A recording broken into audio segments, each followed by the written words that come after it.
안녕하십니까. 경기도 하성에 사는 송경자입니다. 저는 6년째 농사를 짓고 있는데 최근에야 농민에게 정부가 국민연금의 일부를 지원해 준다는 사실을 알고 뒤늦게 신청했습니다. 농민들을 위한 제도를 만들어 놓고 어떻게 농민들한테 제대로 홍보조차 하지 않는 겁니까?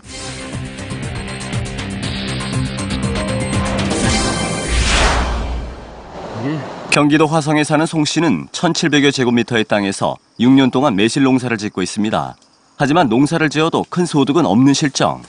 평균적으로 한 달에 한 4, 50 정도 됐을 거예요. 근데 올해 같은 경우에는 꽃 필 때 냉해를 입어가지고 전혀 올해는 소득이 없죠. 올해는 다 마이너스죠.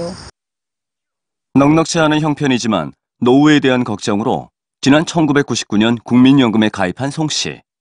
하지만 8만 원이 넘는 보험료는 송 씨에겐 벅찬 금액이었습니다. 그때 8만 5천 원으로 기억을 하거든요. 그랬다가 한 31개월 제가 벌었어요. 근데 이제 제가 소득도 별로 없고 어려워서 이걸 붓다가 중단을 했었어요.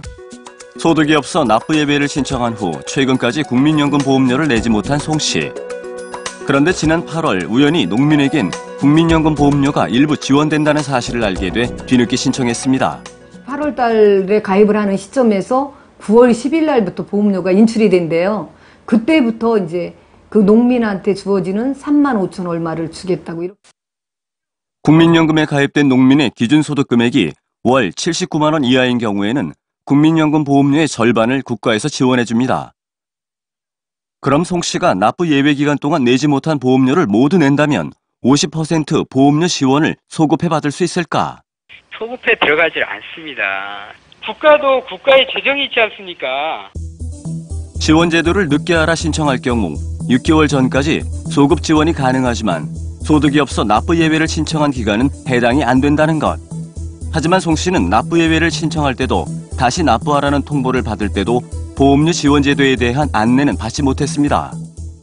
농민한테 매달 이렇게 주어지는 혜택이 있었다고 그거를 알았더라면 제가 이렇게 중단을 하지도 않았을 거예요. 어떻게든지 어려워도 제가 벌었을 거예요. 농민연금보험료 지원 제도에 대해 철저히 안내가 필요하지 않을까 국민연금공단을 찾았습니다. 이분 한 번도 전화나 방문을 받은 적이 없다고 얘기했죠. 이분 같은 경우 이번 올해 처음 저희가 농지원부가 입수돼서 처음 이분의 안내 대상이 됐습니다. 그래서 이번에 처음 안내를 받게 된 겁니다. 지금 입장에서는 홍보 방법에는 별 문제는 없다고 생각하시나요? 현재 우리 직원의 한계를 극복하기 위해서 그 읍면 동사무소에 있는 공무원들을 통해서 직접적으로 안내를 해드리고 있고 또 이런 일간지라든가 이런데 저희가 인터뷰를 통해서 계속적으로 하고 있기 때문에 지금 저희가 할 수 있는 방법은 다 동원되고 있습니다. 충분히 홍보하고 있다는 공단. 하지만 농사일로 바빠 정보 접근성도 떨어지고 교육 정도도 천차만별인 농민의 특수성을 감안해 보다 적극적인 홍보를 할 수 없는지 농림수산식품부를 찾았습니다. 실제로 우리가 1년에 상 하반기 2번에 걸쳐서 농지원부를 전체를 가지고 대사를 해서 대상자를 추려내고 있습니다. 한다 그러면은 농지원부를 예를 들어서 지금 2회 이제 연구공단하고 공유를 하는데 공유에 크로스 체크해가지고 대상자 책정내는데 그 횟수를 좀 늘린다든가 이런 방식이 좋을 것 같습니다. 농지원부를 활용해 공단과 함께 홍보에 더욱 힘쓰겠다는 입장. 송 씨는 좋은 제도 혜택을 농민들이 빠짐없이 받을 수 있도록 농민들의 특수성을 반영한 홍보를 해달라고 당부합니다. 어려운 농민들을 위하겠다며 좋은 제도를 만들면 못합니까? 정작 농민들에게 제대로 알려주지 않아 혜택은커녕 신청조차 못하고 있습니다. 관계 기관에서는 농민들에게 보다 적극적으로 홍보하여 주시길 바랍니다.